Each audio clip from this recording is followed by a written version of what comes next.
It's a huge pleasure for me to talk to you about the Beatles, a band that wrote the soundtrack of the 60s, that split up in 1970, never to reform again. And there's no better place to talk about the Beatles than here in Heerlen. Because, of course, it was here in Heerlen where the Beatles performed when they came here on their first world tour back in 1964. And when you were a teenager in those days, you might remember the excitement in the newspapers, writing about the coming of the Beatles. Beatles in Heerlen. Het Limburgs Dagblad had all the details. The Beatles would come here early in the afternoon, do a sound check, give away some free autographs, and later on would be on their way to Kerkrade and eventually to Utrecht. Strangely enough, we don't have any footage of the Beatles' visit to Heerlen. Why was their visit never recorded? Because, of course, it never happened. If you take a closer look at the date on which this article was published, you'll see that it was April the 1st, 1964, April Fool's Day. Unfortunately for the Limburg fans of the Beatles, they never came here, although they did visit Amsterdam 2 months later. The editors of Limburgs Dagblad tapped nicely into the madness that captured the media in the first half of 1964. The sudden rise of the Beatles had started at the end of 1963, and soon the Beatles were everywhere. This sudden rise of the fame of the Beatles soon became an object of doubt and even cynicism. We had seen so many times that an artist had emerged from nowhere, scored a few hits, and then silently disappeared from the scene. Of course, the same would happen to the Beatles. So one question that the Beatles were endlessly asked in these months and these years actually was, when will the bubble burst? As if they had a crystal ball in which they could see their own expiration date. When will the bubble burst? That might be the question that my family and friends also asked them. In these photos, I am 15 years old and paying a visit to the Beatles' birthplace, Liverpool, for the first time in my life, here at Penny Lane and later on at the gates of Strawberry Field. In my room, their music was always on. I read every single book that I could lay my hands on and taped every single second that I saw of the Beatles on television. And my friends and family and my classmates, well, I can imagine that having such a fanatical Beatles fan in their midst caused doubt and maybe even irritation. When will this guy's bubble burst? When will his Beatles madness be over? Because it's true. Besides my parents and my sister, the Beatles were simply always there, like a fifth family member. The question, when will the bubble burst, was also asked to the Beatles themselves in an interview that they gave at the end of 1963. Paul McCartney answered that he could not imagine himself singing songs like From Me to You as an old man of 40. At 40, he said, we may not even know how to write songs anymore. And Ringo Starr famously added that when his days as a Beatles drummer would be over, he would like to start a string of lady hairdressers' saloons. Unfortunately for Ringo, a career as a hair salon owner would never follow. And when Paul McCartney was an old man of 40, he was still singing Beatles songs and scoring worldwide hits that he had written himself. In short, that Beatles bubble, it never burst. As for me, I developed my own passion, doing scientific research. In 2010, I obtained my PhD on a book with 10 propositions, one of which was, of course, about the Beatles. I continued to do research and finally managed to realize my ambition to become a professor here at the Open Universiteit. But today, let's not talk about science. Let's talk about the Beatles, because, as I said, the Beatles bubble, it never burst. Next month, I will be going to London to see Paul McCartney live for the 10th time in my life. Is it normal for a fan to go to London to be able to say, in essence, I was in the same room with a former Beatle? Well, not for many things, many regular fans. But fans like me, extreme fans, they do this kind of thing. And there are many, tens of thousands of Beatles fans like me all over the world. Men and women with special Beatles rooms in their homes. And often with their own kind of Beatles specialism, whether it's collecting Beatles bootleg records, collecting Beatles dolls, or everything that's related to the Beatles movies. In America, there is even a fan who has collected more than 3,000 copies of one and the same Beatles album, the White Album, an album with an all-white cover and a small number in the right-hand corner. And I totally understand this guy. What does a fan like me do when he meets a fellow Beatles fan? First of all, I will ask you some simple questions to check if you're a regular fan or a diehard fan. If you're a regular fan, I will kindly smile at you and give away some nice chit-chat. But it's meeting a diehard fan that is something else. This will make the heart beat faster. It will make a twinkle appear in our eyes. Soon we will forget everything around us and will want to do nothing but talk, talk and talk again about the Beatles. And talking about the Beatles became my specialism because in 2013 I started my own podcast on the Beatles called Fab Forecast, together with Jan Kees ter Brugge and Wiebo Dijksma. With some goodwill, you could say that I have found my own Beatles, just like John, Paul, George and Ringo found each other, but all with our own knowledge of the Beatles, our own sense of humor and our own passion about the group.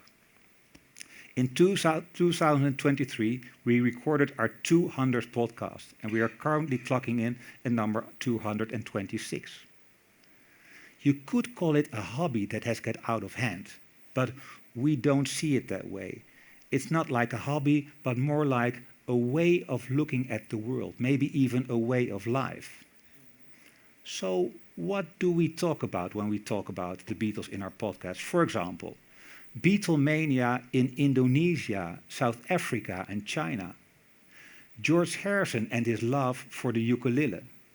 The Beatles and artificial intelligence. The use of ooh, ah and other wordless vocals in the music of the Beatles. So many interesting topics.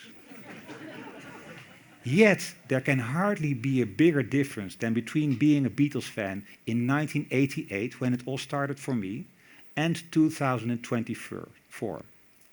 First of all, technique has allowed us to hear the Beatles in totally new ways.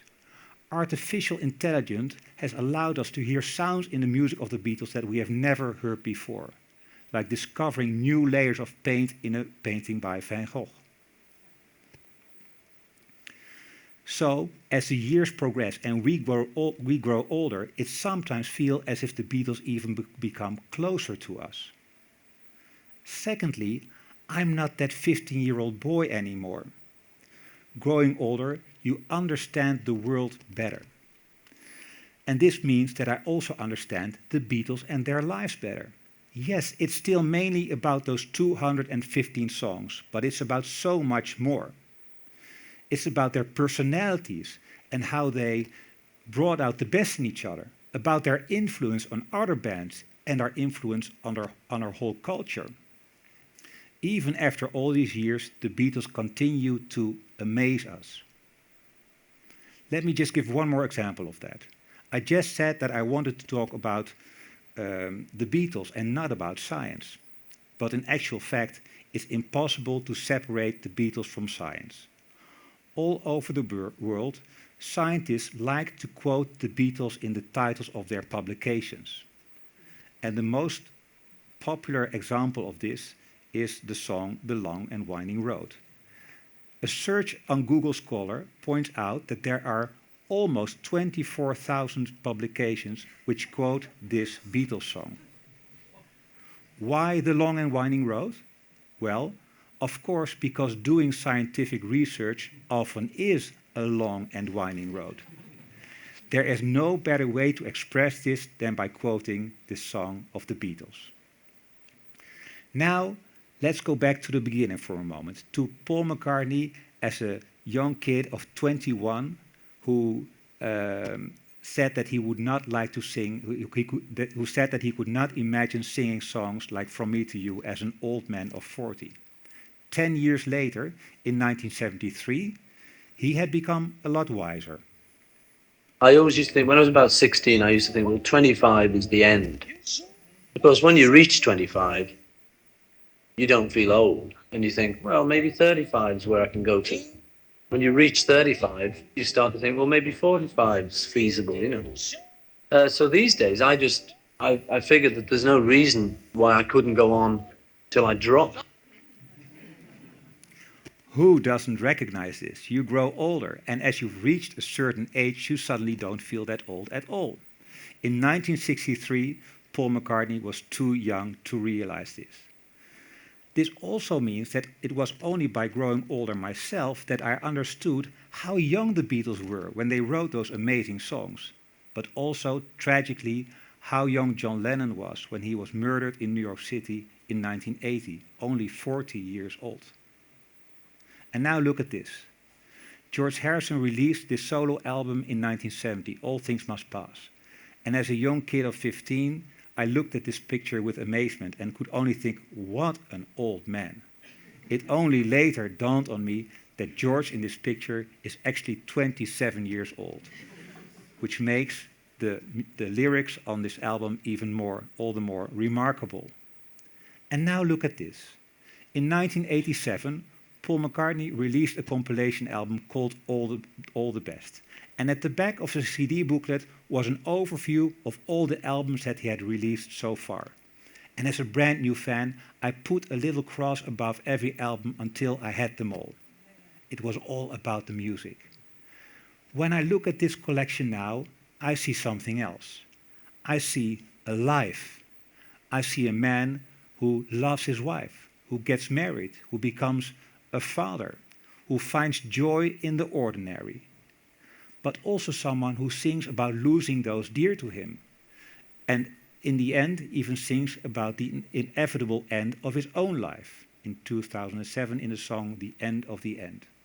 So here we are in 2024. Being a Beatles fan has brought me so much pleasure and so many insights. But can there also be a downside to being a big Beatles fan? Well, having all the knowledge about the Beatles can actually ruin the spontaneous enjoyment of their songs. Let me give an example. In many Beatles books you will read that the recording process of the song Maxwell's Silver Hammer was a drag. So this has become the new narrative. On their last masterpiece, Abbey Road, there's one song that everybody hated except for Paul McCartney. The song was Maxwell's Silver Hammer. Having this knowledge about the recording process can influence the way that we listen to a song. And that can be a pity. So what I sometimes try is to apply a little trick. How did I enjoy the song when I first heard it? Well, I know one thing for sure. When I first heard Maxwell's Silver Hammer on the Abbey Road album, it never struck me as a bad song, and I always sang along with it very happily. So that's what I sometimes try, to turn on the child in me again, and to listen with ears not yet tainted by all those piles of literature. Being such a big Beatles fan also begs the question, what would my life be like without the Beatles? You might have seen the film Yesterday. In this film, this exact question is explored, because it starts from the fantastic premise that from one day to the next, no one in the world knows the songs of the Beatles anymore, except for our main character. Yes, the Earth still keeps spinning, but we also see the main character slowly going mad as he tries to make the Beatles songs world famous as soon as possible. What would my life be like without the Beatles? That's a hard question. Not having the Beatles would mean not having my friends of Fab Forecast and not having our fabulous listeners. It would mean not having a backbone in my life, a frame of reference, and even a beacon in these very bleak political times. Surely there must be some other kinds of frame of reference, although I honestly wouldn't know what. Well, or maybe I do. A few weeks ago, I visited the Van Gogh Museum in Amsterdam. And I read on the wall that Van Gogh decided to become a painter when he was 27 years old. He did not know if he had any talent, but he studied hard to learn the job and followed his instinct. He absorbed the influence of other painters of his time and finally died 10 years later to become a world-famous painter shortly after his death. And it's stories like this that always fascinate me. The talent which has to come out, the ease with which some people can create masterpieces. The pushing of boundaries because that comes naturally to you. So finding a similar art figure with the same kind of talent would probably be what I would start looking for. Which brings me to the end. What I hope that you will take with you tonight is not that you have to become a Beatles fan. I did not come here to convert you. I hope that you will have your own Beatles, your own passion. Your passion might become a benchmark for you, like the Beatles are for me. Fortunately, there are no rules here. It can be anything. It can be like growing the best potato, taking care of your horse, running a marathon, cycling. Anything goes. It's just like John Lennon said in a song, "All You Need Is Love," there's nothing you can do that can't be done. So this is where my story ends. And if I chit-chat with you in a few moments' time, it will not be because I'm testing what kind of Beatles fan you are. It will be because I enjoy talking to you and like to hear about your passions. Thank you.